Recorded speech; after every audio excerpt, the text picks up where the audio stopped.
J'ai fait une vidéo sur les meilleures séries Netflix, mais aujourd'hui, j'ai envie de sang. Salut à tous, ici Reg, bienvenue dans la vidéo des pires séries Netflix de l'histoire. Parce que oui, quoi de mieux que célébrer les 10 ans de Netflix qui ont lieu, je crois, cette semaine, en tout cas en France. J'ai vu beaucoup de bouse ces 10 dernières années. On va parler des séries qui sont juste nulles, mais aussi des séries décevantes et moyennes, voire médiocres. Et attention, parce que je parle des séries Netflix originales. Riverdale n'est pas une série Netflix. Même s'il aurait sûrement mérité sa place dans cette liste, ce n'est pas le cas. Ça reste un avis personnel, un avis totalement subjectif, mais je mettrai ma pire série à la fin, même si le reste de la liste ne sera pas un classement. C'est juste une liste. Comme ça. Et ce n'est pas une critique. Pour beaucoup de ces séries, j'ai fait des critiques sur la chaîne. Là, c'est juste pour m'amuser un peu, cracher mon venin et être méchant avec des séries qui le méritent. Mais avant de commencer, j'aimerais remercier le partenaire officiel de cette vidéo, Cyberghost VPN et ses 38 millions d'utilisateurs et presque 5 sur 5 sur Trustpilot. Vous les connaissez, c'est le meilleur moyen de soutenir la chaîne, mais c'est aussi un service utile que j'utilise. Il faut le savoir, nous avons l'un des pires catalogues streaming au monde. Si vous changez de pays, vous allez le voir doubler, ce n'est pas une blague. Et en plus de ça, parfois vous cherchez un film bien précis et il y a des sites sur internet que vous pouvez trouver en tapant le nom du film et où regarder qui vous disent dans quel pays le film est disponible. Ensuite, vous prenez un VPN au Canada, aux États-Unis, Royaume-Uni, Italie, Belgique, Suisse, plein de pays qui ont la VOSTFR et même la VF pour ceux que ça intéresse. Quelques exemples, sur Netflix, vous avez déjà Bad Boys 4 qui est disponible et l'une des meilleures séries de ces dernières années, Scavengers Reign. L'un des meilleurs films de cette année, Challengers, est disponible sur Prime Video, oui, déjà. Sur Disney+, vous avez le nouveau film La planète des singes, vous avez Kinds of Kindness ou même encore Vice Versa 2. Oui. Sur Apple, qui est disponible dans votre abonnement Canal et que vous devez regarder via l'application Apple et non via MyCanal, il y a la version longue de Napoléon, la version Director's Cut qui rajoute presque 1 heure au film. Et sur Max, c'est la fête. Et aussi, Max, il faut l'utiliser via l'application Max et pas via MyCanal. Et vous pouvez facilement le faire pour regarder Horizon de Kevin Costner, Civil War, Le Garçon le Héron, Furiosa en 4K Ultra HD. Et à la fin du mois, il y aura aussi de disponibles Maxine et Trap que j'ai beaucoup aimé. Pour les gros consommateurs de YouTube, vous pouvez avoir YouTube Premium, donc pas de publicité, vous pouvez télécharger les vidéos, les mettre en mode podcast et pour ceux que ça intéresse, mieux soutenir les créateurs. Vous prenez un pays de l'Union Européenne comme la Roumanie ou la Bulgarie et c'est beaucoup moins cher et si vous n'y arrivez pas, il y a plein de tutos en ligne qui vous expliquent comment faire. Vous serez en bien plus grande sécurité qu'un VPN, que ce soit sur la Wi-Fi de l'université, de l'aéroport, de l'hôtel ou même de chez vous. Vous pouvez partager un compte avec 7 personnes au total, c'est disponible sur tous vos appareils préférés et c'est super simple d'utilisation. Vraiment, tout le monde peut le faire. Vous pouvez essayer par vous-même car vous êtes satisfait ou remboursé sous 45 jours et vous avez une assistance technique en français 24h7. Utilisez le lien dans la description et dans le carton épinglé afin de vous abonner à Cyberghost VPN et bénéficier de 83% de réduction plus 4 mois gratuits.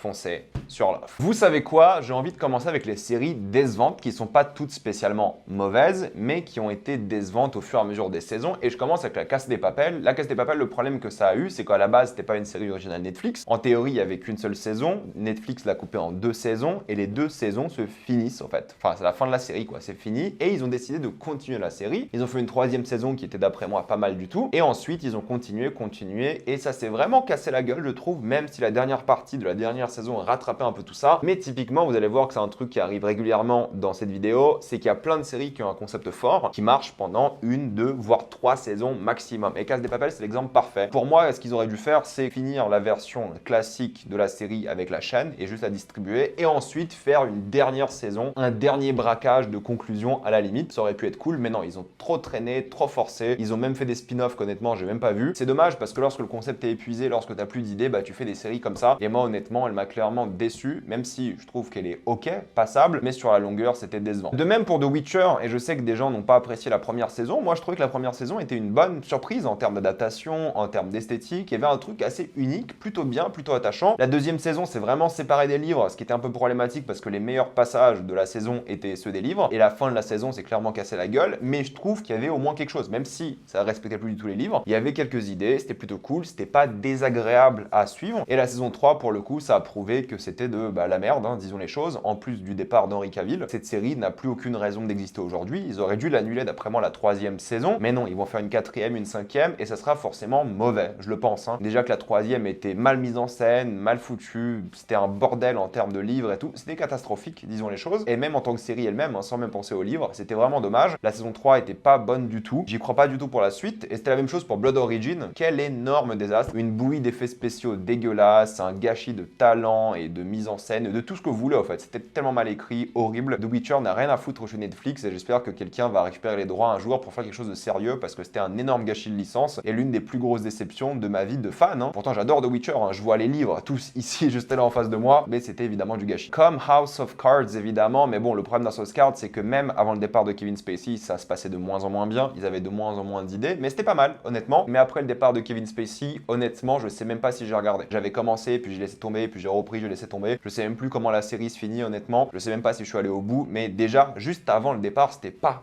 ouf. Ça commençait à perdre un peu en idée originalité, mais alors la 5e saison, je crois, ou 6e, je sais même plus, ça allait plus du tout et c'était hyper décevant. C'est pas que la faute de la série pour le coup, c'est aussi la faute de Kevin Spacey, d'accord, mais les faits sont là, ça s'est vraiment cassé la gueule et malheureusement l'histoire ne s'en rappellera pas à cause de toute cette polémique autour et la manière dont ça s'est fini. Un peu comme Ozark, d'après moi. Je pense que Ozark, un début tellement solide, tellement bien, genre 3 premières saisons exceptionnelles, et puis la 4e saison qui a été coupée en 2 parties, qui a fait n'importe quoi, l'une des pires fins de série, je maintiens, que j'ai vu. Honnêtement, je pourrais défendre à vie les 3 premières saisons, surtout la 3e qui était excellente. Et la 4e, je serais le plus grand hater possible. Elle m'a tellement déçu. Je trouve qu'ils ont fait tellement n'importe quoi avec les intrigues, les personnages. La mise en scène, elle était moins bien. Je sais pas ce qu'ils ont foutu. C'était une énorme déception. Pour moi, ils ont rallongé la 4e saison pour faire le plus d'épisodes possible et la couper en 2 parties. Et il n'y avait pas assez d'idées, encore une fois. Ça tournait déjà en rond alors qu'il fallait, tu sais, une saison de finale, de conclusion. C'est censé être le truc le plus épique, le grand climax. Et au final, bah, c'était nul. Disons les choses. C'est un peu dommage, mais c'est comme ça, malheureusement. Je pense vraiment qu'Ozark va finir dans les oubliettes à cause de cette 4e et dernière saison vraiment mauvaise. Un peu comme 2 séries d'adolescents qui ont subi le même sort, c'est 13 Reasons Why et Sex Education, qui étaient toutes les deux prêtes à devenir des séries cultes de Netflix. Et ils ont traîné en longueur, ils ont fait trop de saisons, ils avaient plus d'idées, ils tournaient en rond. Et j'aime bien les 2 séries, surtout les 2 premières saisons de chaque série, mais saison 3 et 4, du coup, il n'y avait plus grand chose à se mettre sous la dent, quoi. C'était un peu dommage, ça faisait un peu n'importe quoi. Et c'est clairement triste parce qu'il y avait un potentiel de raconter des choses sérieuses avec une ambiance teenage, avec plein d'idées cool, des acteurs charismatiques et tout, qui jouaient vraiment bien, je trouve,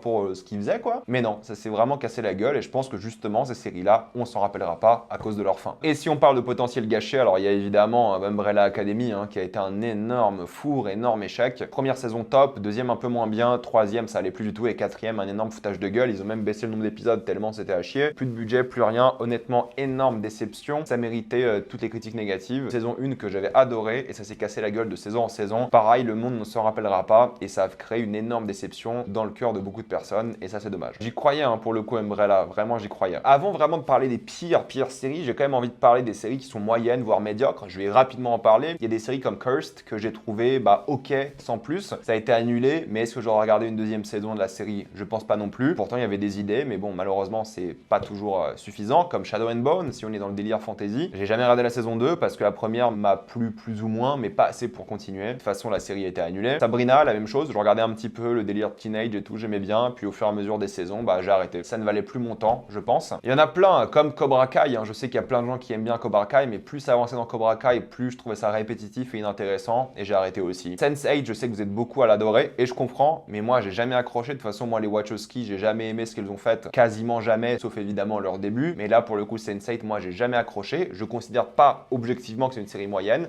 mais d'un point de vue subjectif, je trouve ça moyen, mais je sais que vous adorez la série et je sais que des gens vont être énervés d'entendre parler de cette série dans cette liste. DOA, par contre, moi j'ai détesté. Je trouvais que c'était du foutage de gueule, qu'il y avait vraiment pas grand chose d'intéressant derrière. Mais encore une fois, je sais que vous êtes beaucoup à l'adorer. Du coup, je vais pas non plus la tacler toute la vidéo, cette série. Mais c'était pas du tout pour moi. Mortel, c'était étonnamment pas si mauvais pour une série française Netflix, parce que croyez-moi, il y a des grosses boosts dans cette vidéo concernant les séries françaises. J'ai jamais vu la saison 2. C'était pas assez pour que je regarde la suite et je pense que personne s'en rappellera. Baby, même chose, série italienne avec un concept intéressant au début et jamais fini. Parce que je trouvais ça au final assez inintéressant. The Society, je pense que j'aurais continué pour une nouvelle saison, mais la série était annulée au bout de la première. Mais c'est assez compréhensible aussi, la saison 1 n'était pas terrible. Une adaptation de bouquin culte qui a pas très bien marché. Mais bon, je pense que la série aurait mérité une 2e saison, mais je considère quand même qu'elle était moyenne. Space Force, pareil, jamais regardé la saison 2. Voilà, tu prends un concept en mode The Office, mais avec une agence spatiale comme la NASA, ou la Space Force, du coup, c'est l'armée plutôt. Bref, voilà, déjà oubliable. Trop dommage. Apparemment, la saison 2 est pas horrible, mais bon, ça n'a pas suivi et ils l'ont annulé. Et moi, je l'ai pas vu. pourtant, sacré casting, sacré scénariste et tout, mais bon, dommage, parfois ça marche pas. Ça, c'est des séries que j'ai pas détestées lorsque je les ai vues, c'est The Order et Daybreak, parce que pour le délire un peu ado, fantasy qu'ils voulaient mettre en place, j'ai pas trouvé ça horrible, mais c'est vrai que personne s'en rappelle et elles ont été annulées assez vite. Je crois que The Order a eu une saison 2, mais j'ai jamais vu. Cowboy Bebop, c'était assez moyen, alors j'ai pas autant détesté que les gens, alors oui, c'était une mauvaise adaptation, d'accord, mais il y avait quelque chose qui était quand même pas mal, et je pense sincèrement que la série aurait mérité une deuxième saison, mais soyons honnêtes, c'était un peu moyen aussi. Fiasco, c'était pas horrible, c'était pas bon non plus, c'était juste regardable, mais personne s'en rappellera, c'est évident. Comme Tribes of Europa, qui se rappelle de ça? Vraiment. On s'est dit, ok, peut-être ça sera genre le nouveau Dark. Beaucoup de personnes ont dit ça parce qu'il y avait les mêmes acteurs et tout. Alors là, non, pas du tout. Lupin, je pense que c'est une série fondamentalement moyenne, pour pas dire médiocre. Et je vais sûrement me forcer à regarder la 3e et 4e saison pour faire la critique de la 4e saison un jour. Mais c'est clairement moyen. Comme Archive 81 ou Archive 81 qui a été annulé au bout d'une saison. Je pense que ça méritait une deuxième saison pour le coup. Mais je pense que déjà la première saison, ils avaient plus trop d'idées et ils ont trop rallongé un concept qui aurait dû être fait en moins d'épisodes. Si on parle des séries qui sont vraiment nulles, on va commencer avec quelques séries françaises. Osmosis, c'était à chier. Qui a vu ça? Je ne sais pas, mais c'était horrible, à chier. C'est tout ce qu'on fait pire en termes de séries françaises. Ne regardez jamais ça, c'était catastrophique. Flanqueur, je me suis enchaîné les 2 premières saisons parce que tout le monde en parlait. C'était genre l'une des premières comédies françaises Netflix. C'est tout en fait, ça méritait pas le détour. Vampire aussi, qui se rappelle de ça. Et moi je l'ai vu Vampire, je peux vous dire. Est-ce que je m'en rappelle? Absolument pas. Aucun souvenir de Vampire, mais je l'ai vu en entier, oui, mais je ne sais plus du tout ce que c'est. Marianne, grosse déception. Tu t'es dit, allez, série d'horreur française, c'est quoi, en Bretagne? Il y avait quelques trucs cool dans Marianne, hein, je dis pas. Il y avait quelques belles tentatives, quelques trucs plutôt chouettes, mais en vrai le concept était raté et je trouve qu'ils sont pas allés assez loin dans le délire et il y avait un peu cette French touch qui marchait pas très bien en général. Il y en a plein des bouses françaises, hein, comme La Révolution. Comment tu peux foirer une série sur la Révolution française avec quoi? C'était des zombies, je crois. Comment tu peux foirer un concept comme ça, à haut budget en plus, je crois, si je dis pas de bêtises? Comment tu peux foirer ça? Honnêtement, je crois que je l'ai même pas fini la première saison tellement c'était mauvais. Netflix en termes de séries françaises, ils en ont pas beaucoup de qualité, hein. Des séries Marvel, Netflix qui sont à chier, il y en a pas mal, hein. Clairement Luke Cage saison 2, on peut parler d'Iron Fist, les 2 saisons. Il y a 2 saisons même Iron Fist, j'ai jamais vu la deuxième. On peut parler de ça, tellement c'était mauvais. Mais on peut surtout parler de Defenders, qui était censé être le crossover ultime et qui était à chier. Quel échec Defenders, franchement, c'était censé être les Avengers de la télé et au final c'était rien du tout, personne s'en rappelle. Si on parle de pire série Netflix, comment ne pas parler évidemment de Elite? Elite, c'est évident que c'est le symbole de la série catastrophique Netflix, qui en réalité commençait pas mal. Tu dis ok, en Espagne, des lycéens un peu horny, excités, tout ça, et il y a un crime, une sorte de thriller érotique au lycée, pourquoi pas. Première saison, franchement passable, ça se regardait, puis deuxième, ils ont oublié l'histoire du meurtre, ils ont refait un meurtre, et tu continues, tu fais ok, ils ont plus d'idées, ok, ils mettent du cul, mais pas non plus, ils assument pas, parce que les acteurs veulent plus forcément faire que du cul et tout. Bref, c'était assez ridicule à voir, assez stupide, et plus t'avançais, plus t'es stupide, et ceux qui ont arrêté tôt, comme moi, vous avez sûrement raison. Pour moi, c'est le genre de série qui n'a plus aucun intérêt. Si on parle de série qui était en espagnol, il faut parler de Qui a tué Sarah. J'ai regardé les 2 premières saisons pour en faire une vidéo à l'époque, c'était tellement nul à chier. Je crois que j'ai regardé les 2 premières saisons, je sais même plus, mais je me suis enfilé ça parce que c'était top 1 Netflix, tout le monde en parlait. Je me suis dit, vas-y, je vais regarder voir si ça vaut le coup. Non, c'est à chier, c'est mauvais, c'est un thriller nul, mal foutu, inutile, arrêtez. C'est comme The Rain, quel gâchis, concept de dingue, la pluie qui te tue, forcément tu ne peux que kiffer. Bah non, en fait non, parce que le concept était raté, mal mis en scène, mal écrit. Ils ont fait quoi, 3 saisons à The Rain, je crois, quelque chose comme ça. J'ai essayé de regarder la 2e saison, j'ai essayé, j'ai tenté, non. Pas possible. Comme Resident Evil, Resident Evil, je pense que c'est l'une des pires séries que j'ai vues de ma vie tout court. Une série catastrophique, pourtant j'aime beaucoup Lance Reddick qui joue dedans, mais quel gâchis, il n'y a rien qui allait dedans. C'est peut-être la pire œuvre Resident Evil et Dieu sait que ça veut dire quelque chose ça. Donc honnêtement, c'était impossible à apprécier. Lucifer, en finale, même si c'était une série à la base, je crois que c'était ABC, elle a été rachetée par Netflix, ils ont mis du budget, ils ont fait une nouvelle saison, je crois que c'était la 4e, qui était pas mal pour le coup, c'était même la meilleure de la série. Et ensuite, bah pareil, c'est devenu de la merde. Je comprends pas pourquoi, comment, mais c'est devenu progressivement de la merde. Et je pense que personne se rappelle de la fin de Lucifer. Il y avait une vibe un peu supernatural qui était kiffante, qu'ils ont complètement délaissé pour faire leur cop show procédural à chier là. Ça marche bien à la télé, mais sur Netflix, ça marchait pas. Et énorme déception, alors que la 4e, elle avait tellement glow up la série, tu te dis ok, on est reparti, ça va être trop bien.